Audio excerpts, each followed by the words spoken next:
नमस्कार विद्यार्थी मित्रांनो, DRT लेक्चर्सच्या यूट्यूब चॅनलमध्ये आपल्या सर्वांचे हार्दिक स्वागत आहे.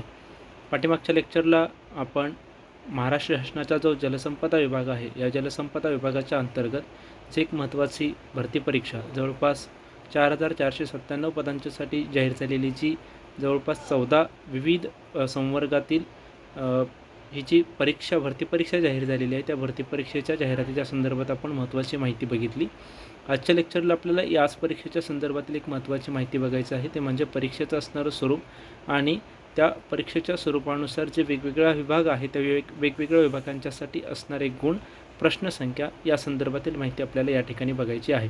पाठीमागच्या लेक्चरला आपण याच भरती परीक्षेच्या संदर्भातील महत्त्वाची पदे, वेगवेगळ्या विभागांच्यासाठी असलेली पदे, त्याचबरोबर त्या पदांच्यासाठी असलेली महत्त्वाची शैक्षणिक अर्हता, या दोन महत्त्वाच्या घटकांच्या विषयी आपण पाठीमागच्या 2 लेक्चरमध्ये माहिती बघितलेली आहे.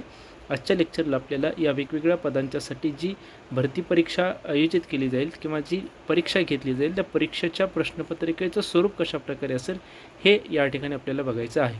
एकूण 14 पदं आहेत. त्या 14 पदांच्यासाठी असणारी वेगवेगळ्या प्रकारचं प्रश्नपत्रिकेचं स्वरूप असणार आहे. वेगवेगळ्या प्रकारचे यात विभागही असणार आहे, ते आपल्याला इथे बघायचं आहे. पहिला जो विभाग आहे किंवा पहिले जे पद आहे ते आहे वरिष्ठ वैज्ञानिक सहाय्यक.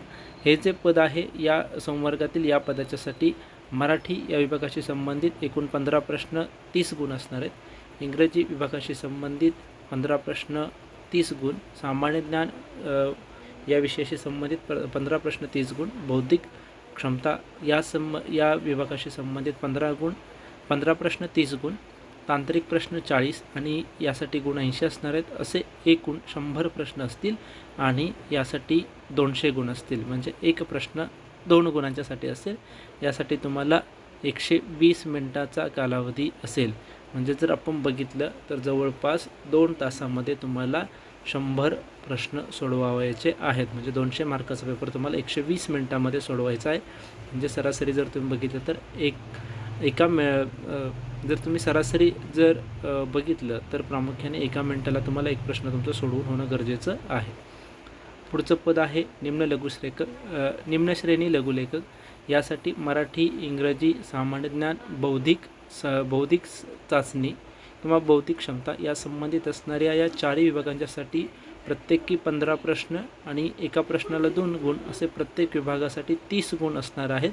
आणि अशी एकूण ही निम्न श्रेणी लघुलेखक या विभागासाठी असणारी जी परीक्षा असणार आहे ती एकूण 60 प्रश्नांची असणार आहे आणि गुण 120 असणार आहेत. यासाठी जो परीक्षेचा किंवा वेळ जो दिलेला आहे तो वेळ 75 मिनिटांचा आहे. तिसरं पद आहे ते तिसरं पद कनिष्ठ वैज्ञानिक सहाय्यक हे पद आहे. यासाठी जर आपण बघितलं तर मराठी, इंग्रजी, त्याचबरोबर आपण जर बघितलं तर मराठी, इंग्रजी या विषयांच्याबरोबर सामान्य ज्ञान, बौद्धिक क्षमता आणि यासाठी प्रत्येकी 15 प्रश्न 30 गुण असतील. आणि तांत्रिक प्रश्न जर बघितले तर एकूण 40 प्रश्न असतील आणि यासाठी गुण 80 असणार आहेत. असे एकूण 100 प्रश्न आणि 200 गुणांची परीक्षा असेल. 120 मिनिटाचा कालावधी आहे. भूवैज्ञानिक सहाय्यक याच्यासाठीही मराठी, इंग्रजी, त्याचबरोबर बौद्धिक चाचणी आणि बौद्धिक चाचणीबरोबरच जर आपण बघितलं तर सामान्य ज्ञानाशी संबंधित असणारे प्रश्न, तांत्रिक प्रश्न असे वेगवेगळे विभाग आहेत. भूवैज्ञानिक सहाय्यक यासाठी जर बघितलं तर मराठी, इंग्रजी, सामान्य ज्ञान, बौद्धिक चाचणी यासाठी प्रत्येकी 15 प्रश्न आणि प्रत्येक विभागासाठी 30 गुण असतील. तांत्रिक प्रश्न एकूण 40 असतील आणि गुण त्यासाठी 80 असतील. म्हणजे असे एकूण 100 प्रश्न असतील. एक प्रश्न 2 मार्कांना असे एकूण 200 गुणांची परीक्षा असेल आणि यासाठी 120 मिनिटांचा वेळ तुम्हाला दिलेला आहे. आरेखक हे जे 5 नंबरचं पद आहे यासाठी मराठी, इंग्रजी, सामान्य ज्ञान आणि बौद्धिक चाचणी यासाठी प्रत्येकी 15 गुणांचा प्रत्येकी 15 प्रश्न असतील आणि यासाठी प्रत्येकी 30 गुण दिलेले आहेत. त्याचबरोबर तांत्रिक चाचणी या आरेखक या पदासाठी घेतली जाईल. यासाठी एकूण 40 प्रश्न असतील आणि गुण 80 असणार आहेत. म्हणजे जवळपास आपण जर बघितलं तर 100 प्रश्न असतील आणि 100 प्रश्नासाठी 200 गुणांचा पेपर असेल. यासाठी 120 मिनिटांचा कालावधी आहे. 6 नंबरचं पद आहे आरेखक सहाय्यक आरेखक. इंग्रजी, त्याचबरोबर मराठी, त्याचबरोबर सामान्य ज्ञान, बौद्धिक चाचणी यासाठी प्रत्येकी 15 प्रश्न आणि 30 गुण असतील. त्याचबरोबर तांत्रिक प्रश्न किंवा तांत्रिक चाचणी तुमची 40 गुणांची असेल आणि यासाठी 40 प्रश्नांची असेल आणि यासाठी गुण 100 असतील. असे एकूण 200 गुणांची परीक्षा असेल आणि 100 प्रश्न असतील. यासाठी वेळ 120 मिनिटाचा आहे. स्थापत्य अभियांत्रिकी सहाय्यक म्हणजे सर्वात जास्त जी पदं आहेत ती या 7 नंबरच्या संवर्गातील आहेत. यासाठी जरी आपण बघितलं तरी सेम क्रायटेरिया आहे. मराठी, इंग्रजी, सामान्य ज्ञान आणि बौद्धिक चाचणी यासाठी प्रत्येकी 15 प्रश्न 30 गुण. त्याचबरोबर जी तांत्रिक चाचणी घेतली जाईल यासाठी 40 प्रश्न 80 गुण असतील. असे एकूण 100 प्रश्न असतील आणि 100 प्रश्नासाठी 200 गुण दिलेले आहेत आणि वेळ तुम्हाला 120 मिनिटांचा आहे.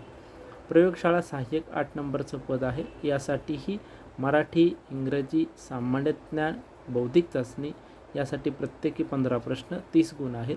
तांत्रिक चाचणी प्रयोगशाळा सहाय्यक यासाठी 40 प्रश्नांची घेतली जाईल. यासाठी एकूण 80 असतील. असे एकूण 100 प्रश्न आणि 200 गुणांची ही परीक्षा असेल. यासाठी 120 मिनिटांचा कालावधी आहे. अनुरेखक यासाठी ही सेम प्रयोगशाळा सहाय्यक या पदासाठी जशी वेगवेगळे विभाग आहेत तसे अनुरेखक यासाठी असतील. मराठी, इंग्रजी, सामान्य ज्ञान, बौद्धिक चाचणी यासाठी प्रत्येकी 15 प्रश्न 30 गुण असतील. त्याचबरोबर जर आपण बघितलं तर प्रामुख्याने तांत्रिक चाचणी ही अनुरेखक या पदासाठी घेतली जाईल. यासाठी 40 प्रश्न असतील. 80 गुण त्याला दिलेले आहेत. असे एकूण 100 प्रश्न आणि 200 गुणांची परीक्षा असेल. यासाठी 120 मिनिटांचा वेळ आहे. दप्तर कारकूड, मोजणीदार, कालवा निरीक्षक एकूण ही 3 पदं आहेत. या 3 पदांच्यासाठी ही आपल्याला इथे पात्रता बघायची आहे. मराठी विभागासाठी 25 प्रश्न 50 गुण आहेत. इंग्रजी विभागासाठी 25 प्रश्न 50 गुण दिलेले आहेत. सामान्य ज्ञान या विभागासाठी 25 प्रश्न 50 गुण आहेत. बौद्धिक चाचणी या विषयाशी संबंधित 25 प्रश्न असणार आहेत, गुण 50 आहेत. असे एकूण 4 विभागाशी संबंधित असणारे 100 प्रश्न असतील आणि यासाठी 200 गुण आहेत. यासाठी 120 मिनिटाचा कालावधी दिलेला आहे.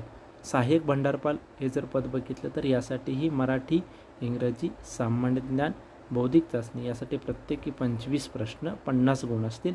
असे एकूण 100 प्रश्न त्याचबरोबर त्यासाठी 200 गुणांचा पेपर घेतला जाईल.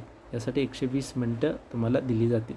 कनिष्ठ सर्वेक्षक सहाय्यक हे जे पद आहे या पदासाठी मराठी, इंग्रजी, सामान्य ज्ञान, बौद्धिक चाचणी यासाठी प्रत्येकी 15 प्रश्न आणि गुण यासाठी प्रत्येक विभागासाठी 30 असतील. त्याचबरोबर यासाठी तांत्रिक चाचणी घेतली जाईल. यासाठी 40 प्रश्न असतील. यासाठी गुण 100 दिले गेलेले आहेत. म्हणजे असे एकूण 100 प्रश्न तुम्हाला विचारले जातील आणि यासाठी 200 गुण दिलेले आहेत. यासाठी असणारा जो वेळ आहे तो वेळ 120 मिनिटाचा आहे. ही सर्व परीक्षा ऑनलाईन पद्धतीने घेतली जाईल. त्यामुळे या संदर्भातील असणारी जी महत्त्वाची माहिती आहे तुम्हाला ती अधिकृत वेबसाईटवरती उपलब्ध होईल. या संदर्भात तुमच्या काही शंका असतील तर तुम्ही कमेंट बॉक्समध्ये लिहू शकता. व्हिडिओ आवडल्यास लाईक करा, शेअर करा आणि जास्तीत जास्त सबस्क्राईब करा. थँक्यू.